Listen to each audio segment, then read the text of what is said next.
Alhaji Pasuma Wonder ti fèsì ọ̀rọ̀ lórí wòlíì tó yíṣẹ́ tó ríran láìpẹ́ yìí. Tẹ́ ò bá gbàgbé níbi ọjọ́ 2 sí 3 sẹ́yìn ní wòlíì kan jáde tó lóun ríran sí Alhaji Wasiu Ayinde Pasuma. Mo fẹ́ kẹ́ wá lọ gbọ́ ohun tí Alhaji Wasiu Pasuma fi fèsì ọ̀rọ̀ ó gbẹnu tán. ó lè gbé mi wálé pọ̀dù sẹ́wọ̀n. Bọ́lá ò máa ṣọ́ wa, òtẹ̀lẹ̀ bọ́lá ò ṣọ́ wa, bọ́lá ò máa ṣọ́ wa, òtẹ̀lẹ̀ bọ́lá ò ṣọ́ wa, lọ́wọ́ alárùkà ọmọ àdàmọ̀, ọba tó dára jẹ́ tó dára jẹ́.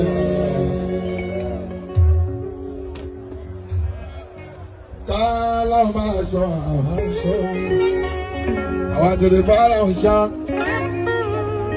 Kol Ramasha, Ratiri Balasha, Lawa Labosi, Omadamo, Amantola Aja, Kol Ramasha, Ratiri Balasha, Kol Ramasha, Ratiri Balasha, Lawa Laroka, Omadamo, Amantola Aja.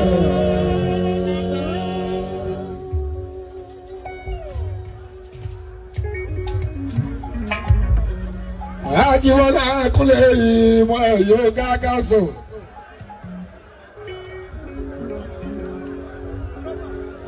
Alaba.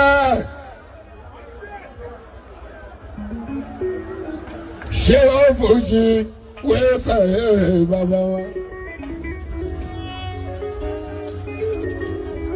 Alaba ko ni agaba je ma san. Ìmọ̀lẹ̀ fuji ni are.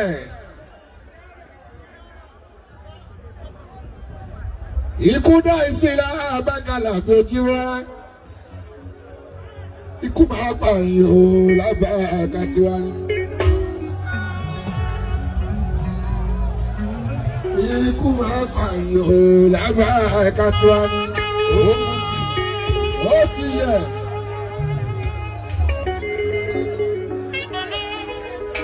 Ó ti yẹ. Ó ti yẹ. Ẹ̀sọ́ méjì bọ́lá bá sọ wá. Ó ti yẹ olórí ẹ̀kú bá sọ.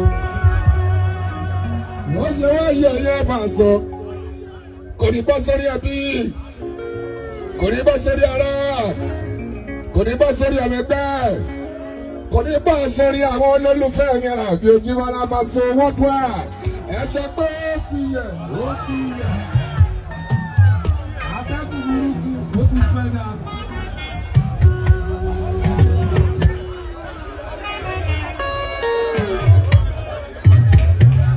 Bàbá kú yẹ.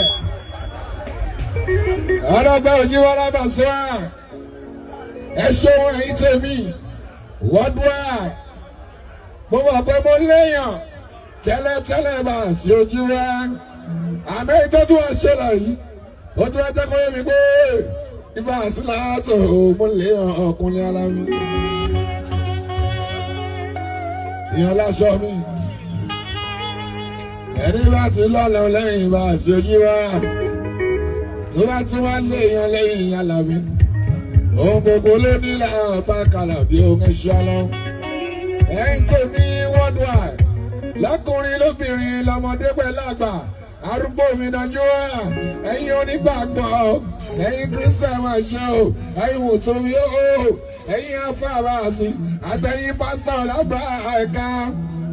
Ẹ̀yin lẹ́sìn àbáláyé láàbákalà bí ó tẹ jáde tán. Ẹ sọ pé ikú máa pa yìí ó.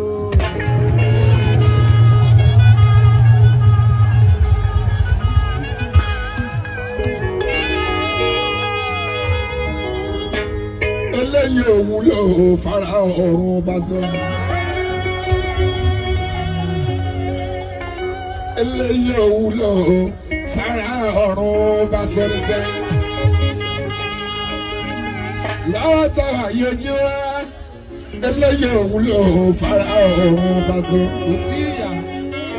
Ayé là gbé. Ayé láti lè jayé. ayé láti lè ṣe dáadáa eléyìí òwúlò ibà sí ẹsẹ̀ ìfara ọ̀run náà sàn wọn ní ẹ̀dá kun ẹ fi sílẹ̀ fún wa o a ṣe ń gbádùn ẹ o lágbá ẹ̀ka dandan ó tiẹ̀ ayé là ń gbé ìbá sílẹ̀ tó mi kú má pa ẹ̀yìn ọba so ikú dá ìsílẹ̀ ọba kalà bí ọlọ́pẹ́ bí kú ọba wà pa wá tó bá yàn ń dá wà bà sí ojú wa kó má fi máa ń sàn wá ojú wa bí kú ọba wà pa wá jú wa kó má fi máa ń sàn wá ojú wa o àìsàn adánigbélé la bá kàpà sọ ọlọ́pẹ́ mo fi mú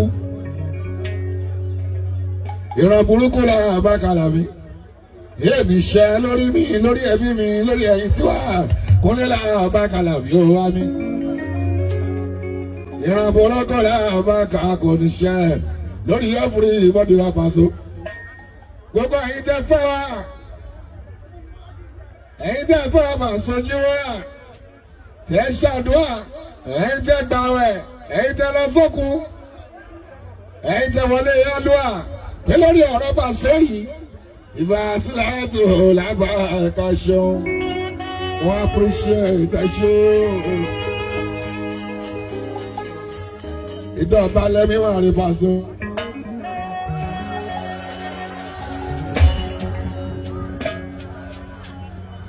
ẹ ti jẹ́ yóò ọbẹ̀ wọ̀nyí débẹ̀ ó léwu.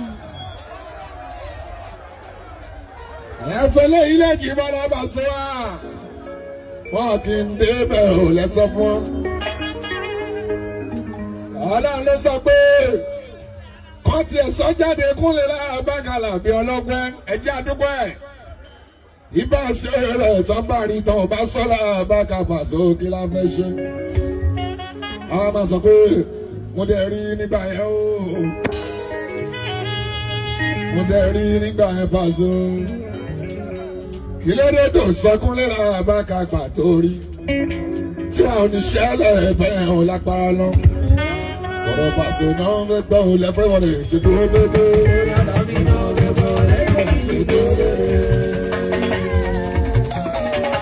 Ẹ̀yin tí wá, ẹ̀yin tí ẹ fẹ́ wá, ẹ̀yin tí ẹ gbàgbọ́ fún wa o, ẹ̀yin tí wọlé yálùwà, ẹ̀yin tí ẹ gbàwẹ̀ nítorí mi làbáka máa ṣe ṣe.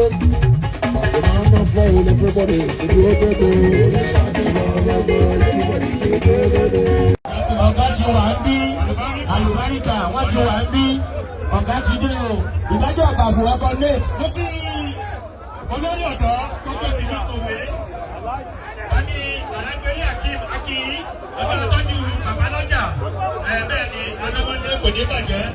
Nígbà tí ọ̀gá wa ti dé Akọ́kọ́ bàbá Akinyi. akọ́kọ́ bàbá ọlọ́run ní ilé bàjẹ́ gbogbooro ẹkún ìjókòó bẹ̀ Alhaji Wasiu Alabi Pasuma ẹ̀ káàbọ̀ sínú mòwe.